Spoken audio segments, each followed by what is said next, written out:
Ano nga ba ang tunay na dahilan kung bakit nabubuo ang tsunami? Ang tsunami ay isang napakalaking alon na may matinding puwersa na kayang sirain ang mga baybayin at kalapit na lugar. Madalas itong mapanood sa mga suspense movies at syempre, nangyayari rin ito sa totoong buhay.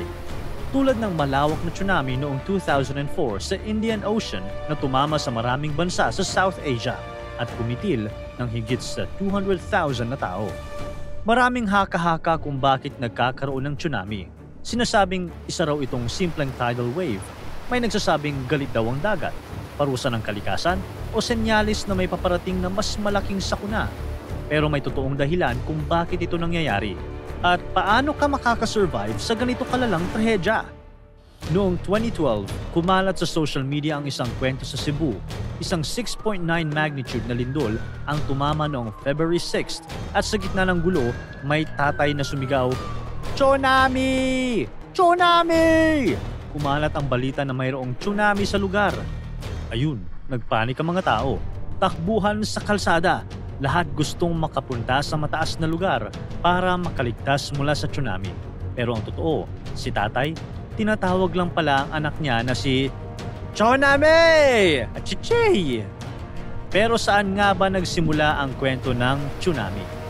Libu-libong taon na itong nangyayari at matagal nang sinusubaybayan sa mga lugar na madalas tamaan nito, lalo na sa Japan at sa paligid ng Mediterranean Sea.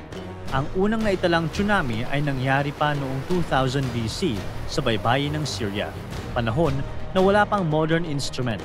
Pero sapat ang pinsala para maisulat ito sa mga sinaunang talaan. Mula pa noong taong 1900s, nang magsimulang gumamit ang mga instrumento para tukuyin ang mga lindol, napansin ng mga scientists na karamihan sa mga tsunami ay nanggagaling sa mga bansang Japan, Peru, Chile, New Guinea at Solomon Islands, mga lugar na nakapatong sa Pacific Ring of Fire kung saan madalas nagkikiskisan ang mga tectonic plates. Pero, ang isa sa mga pinakamatandang kwento ng tsunami ay nangyari noong 479 BC sa isang baybayin sa Putyidea, Greece. Noon, pinalilibutan ng mga Persian soldier ang syudad. Biglang umatras ang dagat ng sobrang layo at inakala ng mga sundalo na iyon na ang pagkakataon para lusubin ang lungsod.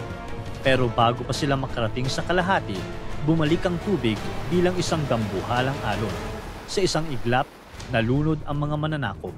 Akala ng mga taga Putyidea, iyon ang galit at ganti ng Diyos na si Poseidon. Pero ayon sa mga scientists ngayon, hindi ito himala, kundi science. Isang tsunami na gawa ng pagyanig o pag-angat ng lupa sa ilalim ng dagat.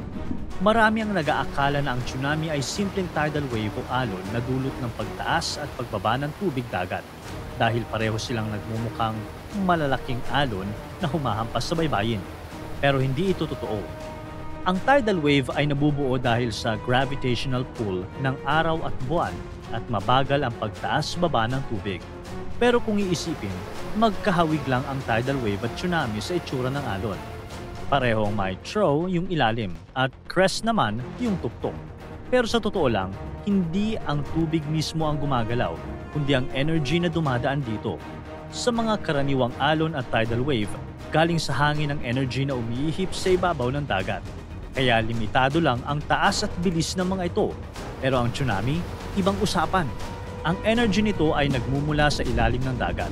Maaaring sa pagsabog ng bulkan, pagguho ng lupa sa ilalim ng karagatan, o pinakakaraniwan sa isang malakas na lindol sa ocean floor. Kapag nakikiskisan o dumula sa mga tectonic plates, naglalabas ito ng napakalaking energy na nagtutulak ng tubig paitaas. Dahil dito, umaangat ang tubig na parang inaangat ang ibabaw ng dagat, kaya tumataas ito ng higit sa normal na level. Pero kapag hinila ito pabalik ng gravity, kumakalat ang energy sa lahat ng direksyon, papalayo sa pinagmulan at dito nabubuo ang mga dambuhalang alon na tinatawag na tsunami. Sa gitna ng karagatan, sobrang bilis ng paggalaw ng tsunami. Umaabot ng higit 500 miles per hour, halos kasing bilis ng eroplano. Bagamat bihira, marami pang pwedeng dahilan ng tsunami, gaya ng pag-collapse ng malaking glacier o yelo papunta sa dagat. Kapag bumagsak ang isang malaking piraso ng yelo mula sa glacier sa ocean, napipilitang umalo ng tubig, kaya nagkakaroon ng malakas na alon na parang maliit na tsunami. nakikita ito sa mga lugar tulad ng Greenland at Alaska. Isa pang dahilan ay kapag may malakas na meteor o asteroid na tumama sa dagat.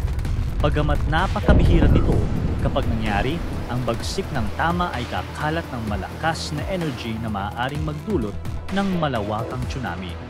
Isang halimbawa nito ay ang meteor na pinaniniwalaang dahilan ng extinction ng mga dinosaur 66 million years na ang nakalipas. Ito rin ang kadalasang dahilan ng malalaking tsunami na napapanood natin sa mga disaster movies. Kapag malayo pa sa baybayin, halos hindi mo mararamdaman ang tsunami.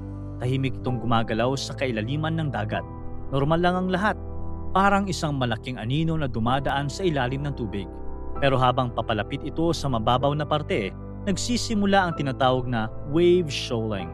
Ito yung proseso kung saan bumabagal ang alon dahil sa mababaw na tubig, pero sabay namang tumataas ang taas nito. At dito nagsisimula ang tunay na panganib. Kapag mababaw na ang tubig, kulang na ang lalim para galawan ng energy. Dahil dito, naiipon at naiipit ang puwersa ng alon. Bumabagal ang takbo pero mas tumataas ito. Minsan, umaabot sa mahigit 100 feet o kasing taas ng 10-story building. Kaya ang tawag na tsunami ay mula sa salitang Hapon na ang ibig sabihin ay harbor wave o alon ng daungan. Dahil kadalasan, lumilitaw lang ito malapit sa pampang kung saan nagsisimula ang matinding pinsala. Kapag ang trough o ilalim ng alon ang unang dumating sa baybayin, makikita ng mga tao na biglang umaatras ang dagat. Minsan daan-daang metro palayo. Madalas, mapandin lang ito, magmumukhang safe, pero ito, paparating na ang napakalaking alon.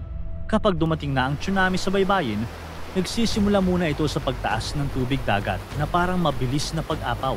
Sa ilang segundo, nagiging dambuhalang alon ito na tumatama sa lupa ng may napakalakas na puwersa. Habang tumatama, isinasagad ng tubig ang lahat ng madaanan. Mga gusali, sasakyan, lahat tangay. Minsan umaabot pa ng higit sa 1 milya ang naabot nito. Pagkatapos ng unang hampas, biglang humihigop pabalik ang tubig papunta sa dagat. Dala ang lahat ng debris at kahit sino mang nadamay, bago pa man dumating ang susunod na bugso ng alon. Ganito ang nangyari noong 2004 Indian Ocean Tsunami, isa sa pinakamapaminsalang natural disaster sa kasaysayan.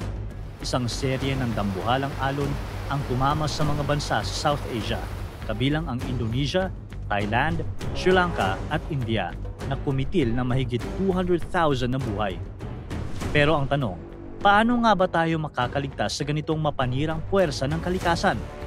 Sa ilang lugar, sinusubukan ng tao na pigilan ang tsunami gamit ang malalaking seawall, floodgate at mga kanal para ilihis ang tubig. Pero kahit gaano kalaki o katibay ang mga ito, hindi pa rin sapat. Tulad na lamang noong 2011 sa Japan, isang napakalakas na lindol ang nagdulot ng tsunami na lumampas sa floodwall ng Fukushima Power Plant. Hindi lang nito winasak ang mga lungsod at kumitil ng halos 20,000 na buhay, kundi nagdulot din ng malaking nuclear disaster. Isang aksidente kung saan nasira ang planta at tumagas ang radioactive material na nagdulot ng matinding polusyon at panganib sa kalusugan ng tao at kapaligiran. Kaya ngayon, imbes na pigilan ng ganitong klaseng pangyayaring gawa ng kalikasan, nakatuon na lang ang mga scientists at leader sa maagang babala at mabilis na pagresponde. Patuloy nilang minomonitor ang mga pressure sensor at pagyanig sa ilalim ng dagat at nakabuo na rin ng Global Communication Network para mabilis maipadala ang tsunami alert sa mga bansang maaaring tamaan nito.